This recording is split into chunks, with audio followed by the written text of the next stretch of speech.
बलराम का विवाह कैसे हुआ? भगवान श्री कृष्ण के जो बड़े भाई थे उनका विवाह कैसे हुआ? रेवती जो थी उनकी पुत्री, उनकी लंबाई जो थी बताते हैं संतों के मुखार से सुना है कि वो 21 हाथ की थी। अब 21 हाथ की लंबाई कितनी हो गई? इस पांडाल से बहुत ऊपर निकल गए। आदमी कितने हाथ का होता है? 3.5 हाथ का। 3.5 हाथ का कब होता है? जब वो अपने हाथ से नापेगा तब। दूसरे के हाथ से 4 का भी हो सकता है, कम का भी हो सकता है, क्योंकि किसी का हाथ छोटा होता है तो किसी का लंबा होता है। लेकिन अपने ही शरीर को अगर नापोगे तो आपके हाथ से व्यक्ति 3.5 हाथ का ही बैठेगा।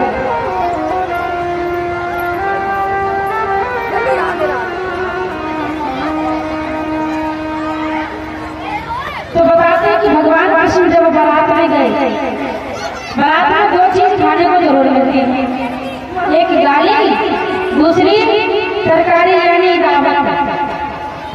बारातियों में गालियां भी करती हैं और कभी कभी बारात ऐसी हो जाती है कि लोग दारू भी करके जाते हैं बारातों में। हमेशा एक बात याद रखना कि भले ही आपका परम मित्र हो, सगा मित्र हो, लेकिन अगर वो दारूबाज है तो उसे बारात में बिल्कुल भी मत लेकर के जाओ। तो बारात में अगर लेकर के गए तो समझ लो तुम्हारी बारात का बिल्कुल सत्यानाश कर देगा वो।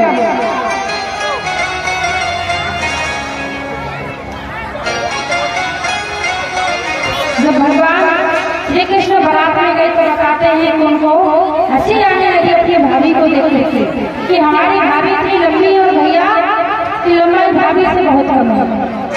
तो बताते हैं कि भगवान की हंसी को देख देख बलराम ने क्या किया? अपनी योग माया से बलराम की शेष नाग के अवतार थे, वो कोई साधारण नहीं थे। उन्होंने भी अपनी योग माया से रेवती को अपने बराबर का बना लिया। बताते हैं श्री सुखदेव जी महाराज की ही राजा परीक्षित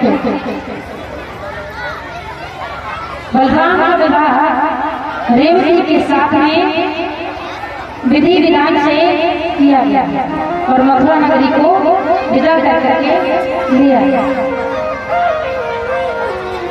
भगवान श्री कृष्ण का विवाह कैसे हुआ? मैया रुक्मिणी के साथ हुआ।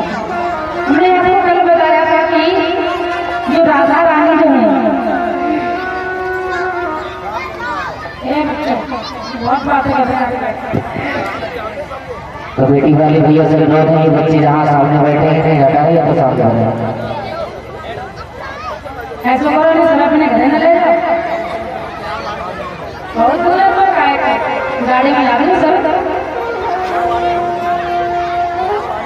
भाड़ हो जाती है ना, तो किरावाड़ी जाकर बैठी में दे देंगे बच्चे को, ले जाइए वो।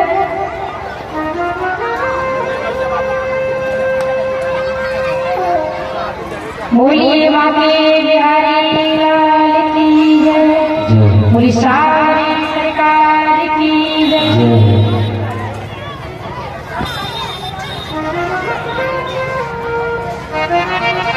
इस साल हमारे हाथों ने ज्यादा डांस नहीं किया, नाच नहीं किया, बिल्कुल भी नहीं। ऐसा लगता है कि उन्होंने त्याग दिया है, सब खाए लिए तो नाचो नाए तो नाचो ही नाए। अच्छा, हमने 6 दिनों में आपको जितनी बातें बताई हैं वो बातें कितने लोग उन बातों पर अमल करेंगे? जरा उनसे हाथ रखना। कितने लोग उन बातों पर अमल करेंगे जिन जो हमने आपको बातें बताई हैं 6 दिनों में? समझ में आई थी कि नहीं आई? कि सभी बातें सर के ऊपर से निकल जाती है। भंडारे के बाद सब भूल जाए कहा गई थी कहा नहीं गई। पूरी खाने के बाद सारी बातें पेट में जम जाती हैं। 2 प्रकार के लोग होते हैं संसार में। कितने प्रकार के? 2 प्रकार के। एक व्यक्ति ने 2 मूर्तियां बनाई, ध्यान से दृष्टांत। एक व्यक्ति ने दो मूर्तियां बनाई, दोनों का रंग रूप एक जैसा, लंबाई एक जैसी और दिखने में सब कुछ एक जैसा मूर्तियों का, और दोनों की कीमत अलग अलग। एक मूर्ति की कीमत थी 500 रुपए और एक मूर्ति की कीमत थी 1 लाख रुपए। दोनों दिखने में एक जैसी लग रहे थे और दोनों के रेट अलग अलग थे। तो हम लोग बड़े संकोच कर रहे थे, सोच रहे थे कि दोनों मूर्तियां दिखने में तो एक जैसी है, पर दोनों के रेट अलग अलग क्यों? एक 500 में क्यों और एक मूर्ति 1 लाख में क्यों? किसी ने उसका पता नहीं कर पाया।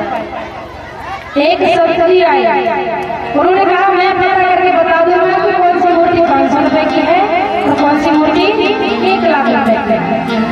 उन्होंने एक रस्सी को लिया और रस्सी को लेकर के एक मूर्ति की कान में डाला।